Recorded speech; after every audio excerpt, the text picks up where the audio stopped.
I'm Elizabeth at A Literary Princess. If you are new here, welcome. I am a 6-year PhD candidate in English literature with a focus on Victorian women novelists.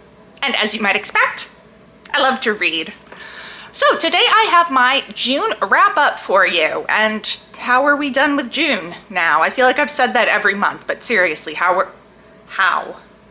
We're halfway through the year. I don't like that. Where did my time go? I don't know. So I read 9 books this month, and I was participating in the Historical Fiction Readathon hosted by Shelley Swearingen, who I will link in the description box below. 3 of those 9 books were for that readathon. I had a bit of a weird month, reading-wise. As some of you might know, my husband and I were in a pretty serious car crash right at the beginning of the month, and it affected things. I really had only read a few books up until pretty much the last days of the month, or maybe the last week and a half. So very weird reading month, but let's jump in. So the first book is not one that I'd been planning on reading at all. This was read as a result of the car accident. So my husband had a minor concussion and had to avoid screens for at least 48 hours. And his hobbies include video games, watching TV, and doing stuff on his computer. So yeah, he was a bit put out. And pretty much all he could do anyway was sit on the couch with his eyes closed because he would get dizzy and nauseous. So we decided it would be best to entertain ourselves by me reading out loud. We wanted something that would be easy for him to follow along with, that would be interesting to him because he's not a reader, but maybe that was kind of familiar as well.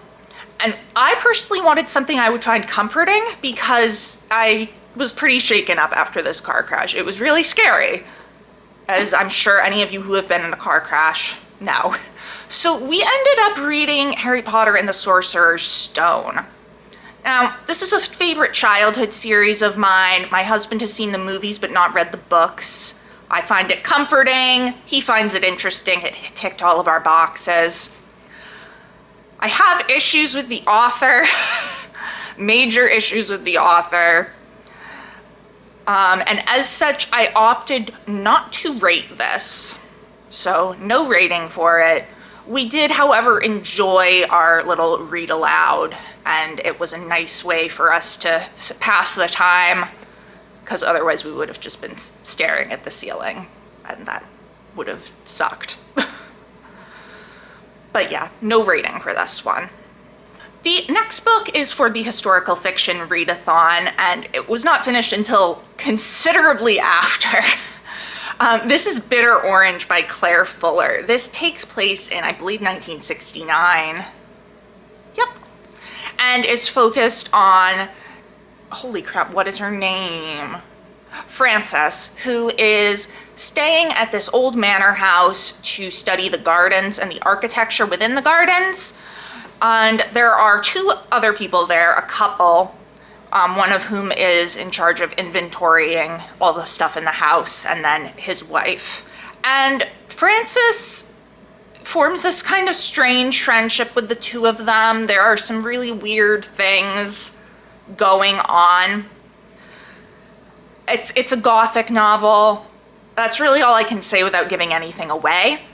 I had complicated feelings about this one. I ultimately gave it 3.5 stars.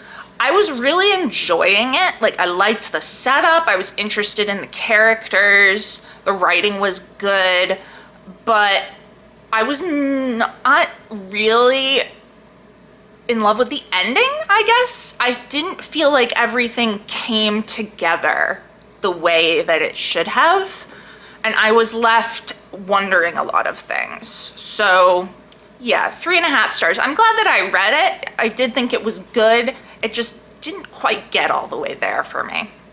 Next up is a graphic novel that I took out of the library. This is A Guest in the House by Emily Carroll. It is a horror graphic novel. It is absolutely stunning. I wish I still had the physical copy to show you some of the illustrations.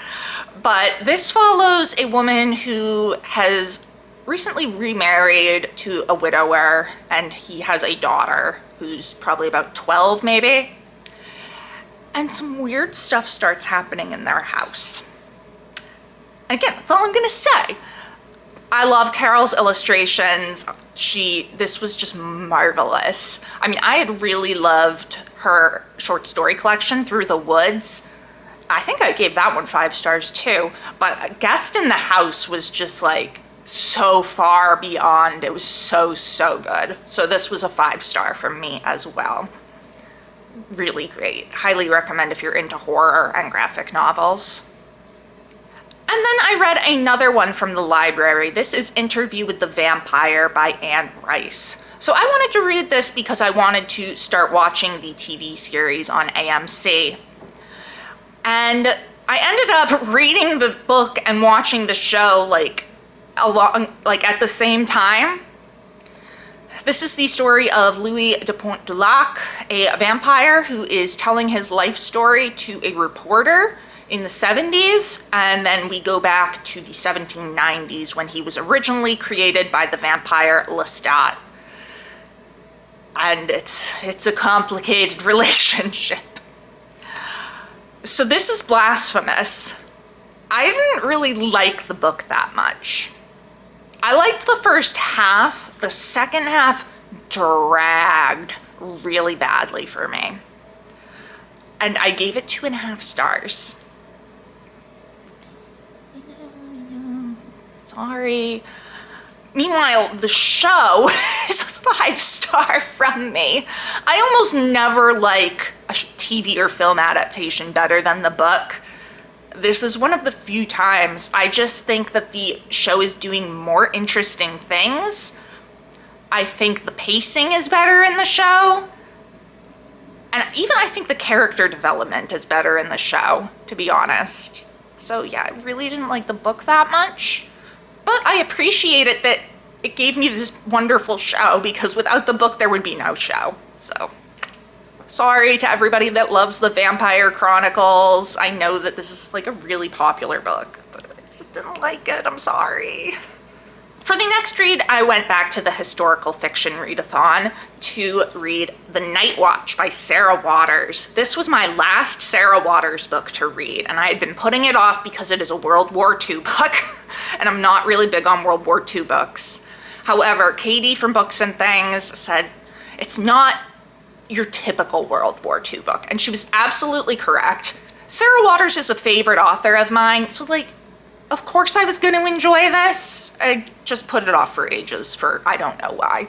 I did end up really liking this. This is the story of several characters. We have Kay, Helen, Viv, and Duncan, who are all interconnected somehow. And we actually begin in 1947, and then we go backwards to kind of show how the characters got to this point. I thought this was a really interesting way to tell the story. The characters were fantastic, as they always are with Sarah Waters. I was actually interested in what was going on, even though usually in World War II novels I'm not. But I was very invested and I enjoyed it a lot. I gave it 4 stars. Ultimately, because we go backwards, there's some things that were in the first part that I wanted resolution to that I didn't get resolution to because we go backwards. So while a lot of the stuff was like you figured it out as you went, like, oh, this is why that person is like that. Oh, this is why these two are, but there were certain things that I'm like, I want a resolution, damn it. And I didn't get it because we don't go back to the present. We don't go back to 1947 at the end. We end in 1941. So I did think it was marvelous. I wanted a little bit more, but I do understand what she was doing. So definitely loved this. Not gonna be getting rid of it anytime soon. Sarah Waters is a favorite author. I would highly recommend it. It's just not my favorite of hers. And now we have the last book for the Historical Fiction Readathon. This is The Poison Thread by Laura Purcell. I don't know why I put this off as long as I did. I loved Purcell's The Silent Companions, and I bought this shortly after reading that, which was a few years ago now. I don't know why I put this off, because I absolutely adored it. This is 5 stars. This is the intertwined stories of Dorothea Truelove, yes, and Ruth Butterham. Dorothea is an upper-class woman visiting a woman's prison, and she is visiting Ruth, and Ruth tells her her story of why she is there, which includes some kind of fantastic elements that Dorothea doesn't really believe. Like the idea that you can kill somebody just by thinking thoughts while you're sewing a piece of clothing and then giving them the clothing. This was marvelous. This was marvelous. It's set in the Victorian period, so I'm like in my element, obviously. It had very similar vibes to Sarah Waters' Affinity, Hannah Kent's Burial Rites, and Margaret Atwood's Alias Grace, which I have not actually read, but I saw the TV show. So this is for fans of those books. If you liked those, definitely check this out because it's a very similar setup. And it was just amazing. Absolutely amazing. I was so invested in these characters, and I loved it. I'm not going to tell you anymore because if I tell you more, it gives it away. Lots of ones that it would give it away this time if I said much. But yeah, oh my god, pick this up. It's so good. And it's short. Look at how short it is. But it's so good. And then I got a few more books from the library. And the first of these was A House with Good Bones by T. Kingfisher. It's like my 3rd or 4th T. Kingfisher book this year. I'm really enjoying her stuff. This is a horror novel. It is a haunted house story about Sam, I don't remember names, you all know this, who goes to stay with her mother in the house that was originally owned by Sam's grandmother. And things are weird. Things are really weird. Something's not right. Weird stuff is happening around the house. Sam's mom is acting really weird, and Sam is concerned. Again, that's all I'm gonna say. This was great. If you liked Just Like Home by Sarah Gailey, I think this is a good one to pick up. It's very similar themes, I think. And a kind of similar setup in a way, too. But yeah, this was great. I gave this 4 stars. It's very short. I could have had it be longer. Honestly, I would have happily had it be longer. I kind of feel that way about all of T. Kingfisher's. I'm like, why wasn't it longer?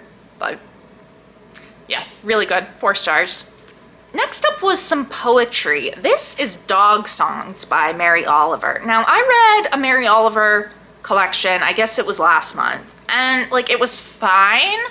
I wasn't in love with it, but I did enjoy her poems about her dogs. There were a few in there, so I thought maybe Dog Songs will be my speed. I did really enjoy a lot of these. I gave it 3.5 stars ultimately.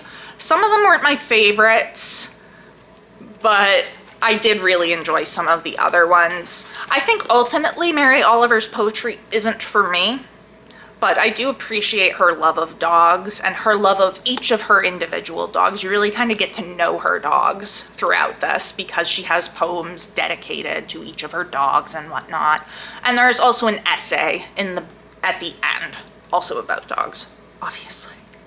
So yeah, great for a dog lover who also enjoys poetry.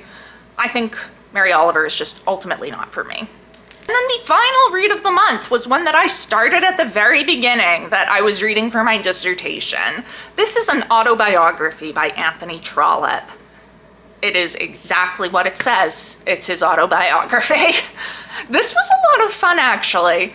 It's very readable.